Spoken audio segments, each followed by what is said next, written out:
Hi, മീനാക്ഷിയുടെ ഒരു post ഇങ്ങനെ വൈറലായി പോയിക്കൊണ്ടിരിക്കുകയാണ്. അതിൻ്റെ കൂടെ തന്നെ നമ്മുടെ ഐശ്വര്യ റായ്, ഈ ലോകസുന്ദരി എന്നൊക്കെ പറയുമ്പോൾ ബ്രെയിൻ ഉണ്ടാവുമെന്നൊന്നും പ്രതീക്ഷയില്ല, പക്ഷെ ഭയങ്കര ബ്രെയിൻ ആ കൊച്ചിന്.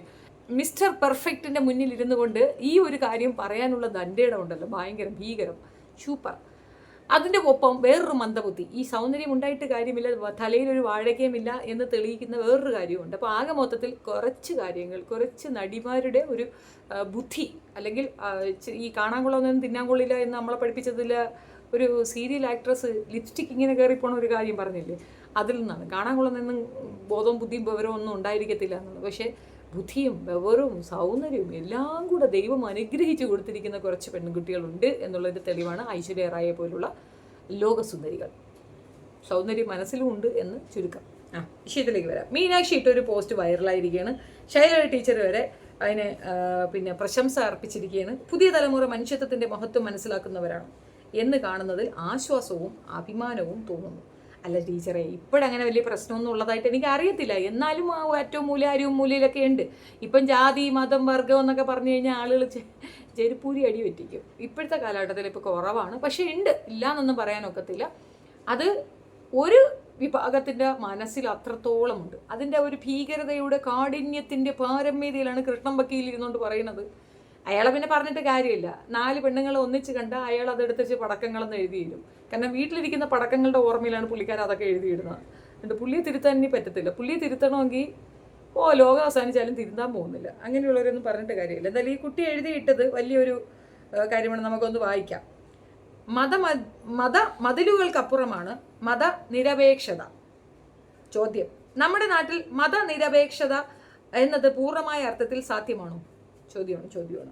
വളരെ വലിയ അർത്ഥതലങ്ങളുള്ള വിഷയമാണ്. എൻ്റെ അറിവിൻ്റെ പരിമിതിയിൽ ചെറിയ വാചകങ്ങളിൽ ഉത്തരം മതമിളകില്ല തനിക്കെന്ന് ഓരോ ആളിനും ഉറപ്പാക്കാനായാൽ തനിയെ നടപ്പായിക്കോളും മതനിരപേക്ഷത എന്നതാണ് എൻ്റെ മതം.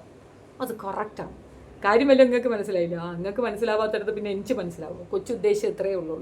ഈ മതം പറയുമ്പോൾ മതമിളകാത്തവന് ഉണ്ടെങ്കിൽ, അത്തരക്കാർ കൂടുകയാണെങ്കിൽ ഇവിടെ ഈ മതം പറഞ്ഞുള്ള അടിയും ബഹളവും അങ്ങ് തീരും എന്നുള്ളതാണ്. പുള്ളിക്കാരത്തി എന്താണ് അത് ഉദ്ദേശിച്ചതെന്ന് പറഞ്ഞ് മൈക്കും കൊണ്ട് അങ്ങോട്ട് ചെന്ന് കയറി കൊടുത്ത്. ഈ മതം എന്ന് പറഞ്ഞപ്പോൾ എല്ലാവരും പ്രതീക്ഷ എന്തെന്നറിയാം, ഇസ്ലാം മതം, ക്രൈസ്തവ മതം, ഹിന്ദു മതം ഇങ്ങനെ വേർതിരിച്ച് പുള്ളിക്കാരത്തി പറയും എന്നുള്ളതാണ്. പക്ഷെ പുള്ളിക്കാരത്തി പറഞ്ഞ ജാതി വ്യവസ്ഥയാണ്. അവൾ പഠിച്ച ജാതി വ്യവസ്ഥയെ ബേസ് ചെയ്തിട്ടാണ് അതങ്ങോട്ട് പറഞ്ഞത്. ആ മതമാണ് അത് ഉദ്ദേശിച്ചത്. കൊണ്ടില്ലേ, സംഘികൾ ഒന്നടങ്കം അങ്ങോട്ട് ഇറങ്ങി, ഒരു രക്ഷയില്ല. ജാതിയാണ് ചേച്ചി പറഞ്ഞെന്നുള്ളതായിരുന്നു. പിന്നെ ചേച്ചി എങ്ങനെയും താറടിച്ചങ്ങ് ഇടുക എന്നുള്ളതാണ്. 20 വയസ്സുള്ള കുട്ടി, ചെറിയ വായിൽ വലിയ വർത്തമാനം പറയുന്ന ഇവളെ കാക്ക കുത്തിക്കൊണ്ടു പോകാതിരുന്നാൽ ശരി. അത് പറഞ്ഞതാരെന്ന് പറയുമ്പോൾ വല്യാപ്പട പോസ്റ്റ് എവിടെ കിടപ്പുണ്ട്. ഇളകില്ല തനിക്കെന്ന് ഓരോ ആളിനും ഉറപ്പാക്കാനായാൽ തനിയെ നടപ്പായിക്കോളും മതനിരപേക്ഷത. പുള്ളിയുടെ ഇതാണ്. സൂക്ഷിച്ചാൽ ദുഃഖിക്കേണ്ട.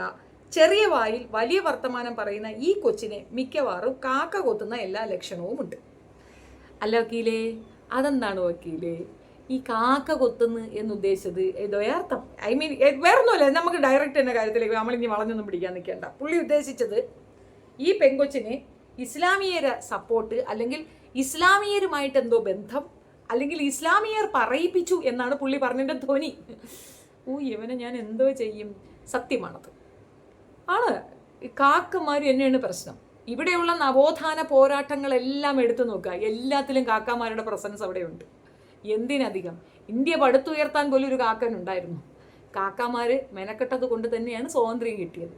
നിങ്ങൾക്കതിൻ്റെ ആവശ്യമൊന്നും ഉണ്ടായിരുന്നിരിക്കില്ല. ജാതി വ്യവസ്ഥകൾ 12 അടി 24 അടി 46 അടി അങ്ങനെ അടി ഉടുപ്പിടാൻ പാടില്ല, തുണി ഉടുക്കാൻ പാടില്ല.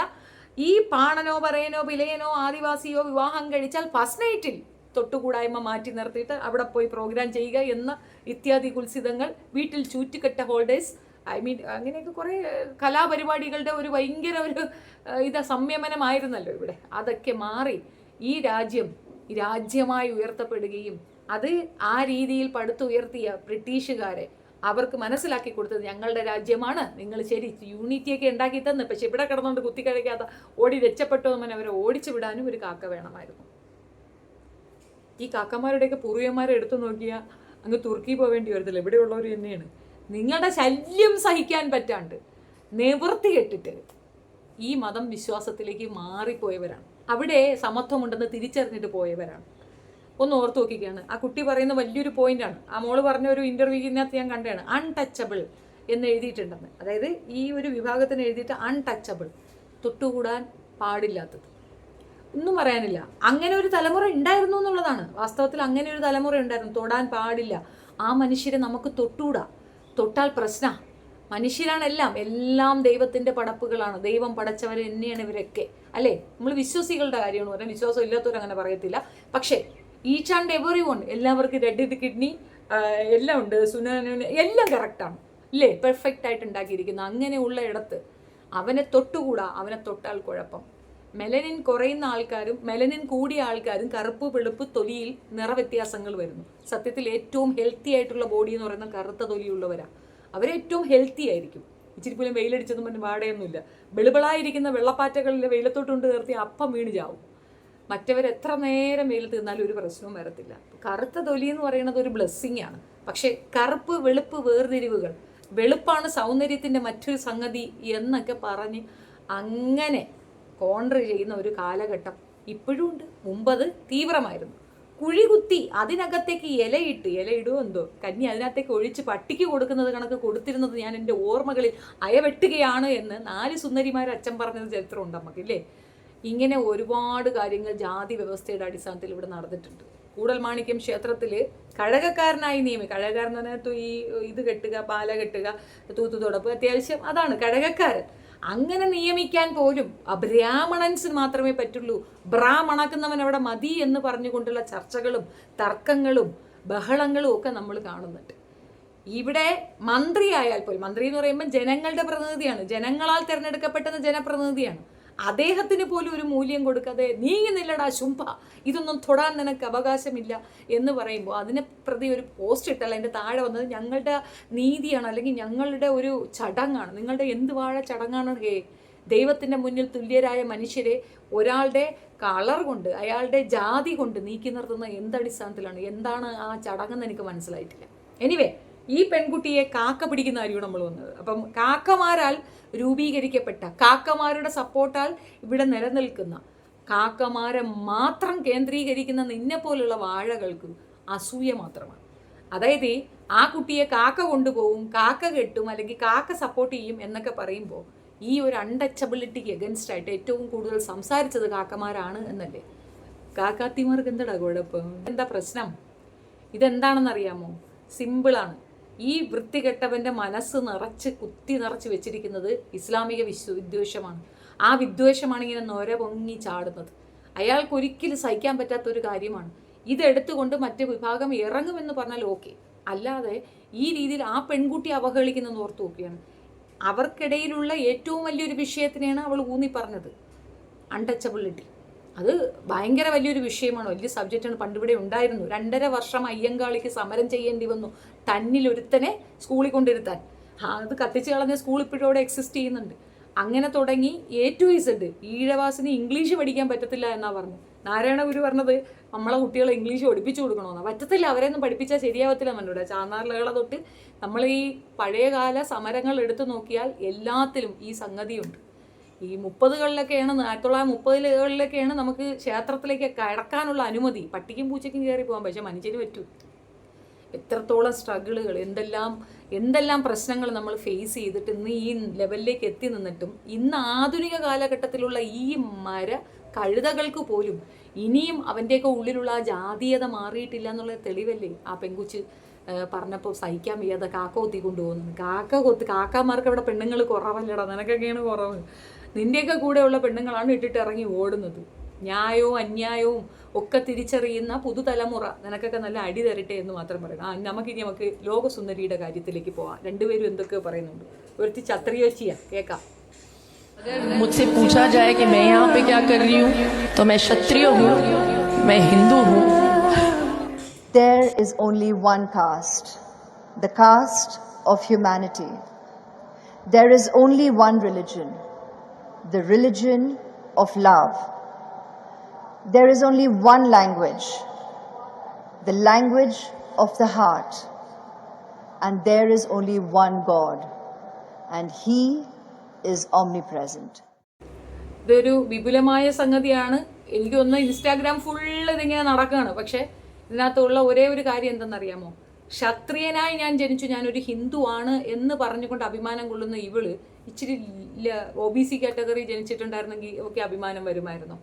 അതാണ് പറഞ്ഞത്. ഈ അംബാനിയുടെ മകൻ ഒരിക്കൽ പറഞ്ഞൊരു സ്റ്റേറ്റ്മെന്റ് ഉണ്ട്, എൻ്റെ അമ്മ ഒരു ബ്രാഹ്മണ സ്ത്രീ ആയിരുന്നു എന്ന്. അതായത് അമ്മയുടെ അമ്മ ഒരു ബ്രാഹ്മണ സ്ത്രീ ആയിരുന്നു. അച്ഛൻ്റെ അമ്മയാണോന്ന് അറിയത്തില്ല, അമ്മുമ്മയെന്നാണ് പറഞ്ഞത്. അത് പറയുന്ന ഒരവസ്ഥയിലേക്ക് അവൻ്റെ ഫിനാൻഷ്യൽ സ്റ്റാറ്റസ് പോലും അവന് ഉപകരിക്കുന്നില്ല എന്നുള്ളത് അവന് തിരിച്ചറിവായിട്ടുണ്ടെങ്കിൽ അത് എത്രത്തോളം ഭീകരമായി നമുക്കിടയിൽ കിടന്ന് വഴിയുന്നുണ്ടെന്നുള്ളതാണ്. ഇവരെപ്പോഴും പറയുന്ന കണക്ക് ഒരു കാര്യമുണ്ട്, മതം പഠിപ്പിക്കണമെന്ന്. സത്യത്തിൽ ഹിന്ദു മതം അവരുടെ വിശ്വാസികളെ പഠിപ്പിച്ചു കൊടുക്കണം. അപ്പോൾ മാത്രമേ അവർക്ക് നമ്മൾ പറയുന്നതിൻ്റെ ഡെപ്ത് മനസ്സിലാവുള്ളൂ. ഇപ്പുറത്ത് മതം പഠിപ്പിക്കുന്നു, മതത്തിൻ്റെ പ്രശ്നമാണെന്ന് പറയുന്നു. ആ മതം പഠിക്കാത്തവരാണ് ഏറ്റവും കൂടുതൽ കന്നന്തിരിവ് കാണിക്കുന്നത്. മതം പഠിച്ചവർ ഒരു കാരണവശാലും മോശപ്പെട്ട പ്രവർത്തികളിലേക്ക് പോകില്ല. പക്ഷെ അപ്പുറത്ത് ആ മതം പഠിച്ചു കഴിഞ്ഞാൽ മര്യാദയാവും. കാരണം അവർക്ക് മനസ്സിലാവും അവരുടെ ലെവൽ എന്താണെന്ന്, അവരുടെ മതത്തിൽ എന്താണ് എഴുതി ചേർത്ത് വെച്ചത്. പ്രത്യേകിച്ച് പഠിക്കേണ്ട ഒരു വിഭാഗം ഏതെന്ന് പറഞ്ഞാൽ ഋഗ്വേദം പഠിക്കണം. വേറെ ഒന്നും പഠിച്ചത് അഥർവവേദം, സാമവേദം, മറ്റേ വേദമൊക്കെ അങ്ങ് വിടുക. ഈ ഋഗ്വേദം അത് നമ്മൾ വായിച്ചിരിക്കണം, പഠിച്ചിരിക്കണം. അപ്പോഴേ നമുക്ക് മനസ്സിലാവുള്ളൂ എന്താണ് അതിനകത്ത് എഴുതി വെച്ചിരിക്കുന്നത്, മനുഷ്യരെ എങ്ങനെയൊക്കെ വേർതിരിച്ചിരിക്കണം. ഏതായാലും ദൈവങ്ങളുടെ ഒരു ദൈവമുണ്ട്, സ്പെഷ്യൽ ദൈവം. അദ്ദേഹം പോലും ഈ പറഞ്ഞ മമ സൃഷ്ടിയാണെന്ന് പറയുന്നത്, അതായത് എൻ്റെ സൃഷ്ടിയാണ് ചാതുർവർണ്ണ്യം, 4 തരത്തിലുള്ള വാർണ്യം, അത് എൻ്റെ സൃഷ്ടിയാണെന്നാണ് പറഞ്ഞിരിക്കുന്നത്. അതിനകത്ത് എന്ത് ഡെഫിനിഷനാണെന്ന് എനിക്കറിയത്തില്ല. അതൊക്കെ ഒളിച്ചു വയ്ക്കാനും ഒളിച്ചു കടത്താനും വേണ്ടിയിട്ട് ഒരു വിഭാഗത്തിനെ അങ്ങോട്ട് അഡ്രസ്സ് ചെയ്യുക, കുരവയിടുക എന്നതിനപ്പുറം സ്വന്തം വീട്ടിലെ പ്രശ്നം തീർക്കാൻ, സ്വന്തം കമ്മ്യൂണിറ്റിയിലെ പ്രശ്നം തീർക്കാൻ ശ്രമിക്കുന്നതിന് പകരം മറ്റുള്ളവരെ നോക്കി കൊഞ്ഞണം കാണിക്കലടാ, കൊഞ്ഞാണ, നിനക്ക് ഇങ്ങനെയല്ല മറുപടി തരേണ്ടത്. പക്ഷെ എന്ത് ചെയ്യാം, ഞാനിപ്പോൾ നന്നായിപ്പോയി. 2025 മുതൽ ഞാൻ നന്നാവാൻ തീരുമാനിച്ചു. അതുകൊണ്ടാണ്, അല്ലെങ്കിൽ ഞാൻ നല്ലപോലെ അങ്ങ് തന്നിട്ടുണ്ടാവുമായിരുന്നു. എനിവേ, നിങ്ങളുടെ അഭിപ്രായം കമൻറ്റ് രേഖപ്പെടുത്തുക. ബൈ ദ വേ ഒരു കാര്യം പറയാൻ വിട്ടുപോയി. ഇതിൽ കുറേയധികം പേര് എഴുതിയിട്ടുണ്ട് ഐശ്വര്യ റായിയുടെ ധൈര്യമൊന്നും. അവർ ധൈര്യമുള്ള സ്ത്രീ ആയതുകൊണ്ട് തന്നെയാണ് അവരിങ്ങനെ അറിയപ്പെട്ടത്. അവർക്ക് ആ ധൈര്യം ഇല്ലായിരുന്നെങ്കിൽ അവരവിടം വരെ എത്തത്തില്ല. ഇതിനകത്ത് എന്താ ധൈര്യം? നിങ്ങൾ ഈ എഴുതുന്നവരുടെ ഒരേ ഒരു കുഴപ്പം എന്താണെന്നറിയാമോ? നിങ്ങൾ പ്രധാനമന്ത്രി എന്ന് പറയുന്ന ആളിനെ രാജാവായി കൺസിഡർ ചെയ്യുന്നതുകൊണ്ടാണ് നിങ്ങൾക്ക് ധൈര്യക്കുറവ് വരുന്നത്. അയാളൊരു ജനപ്രതിനിധിയാണ്.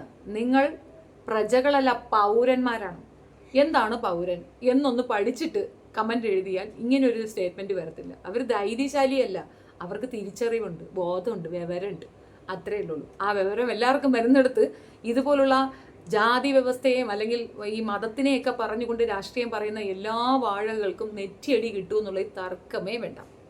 Thank you.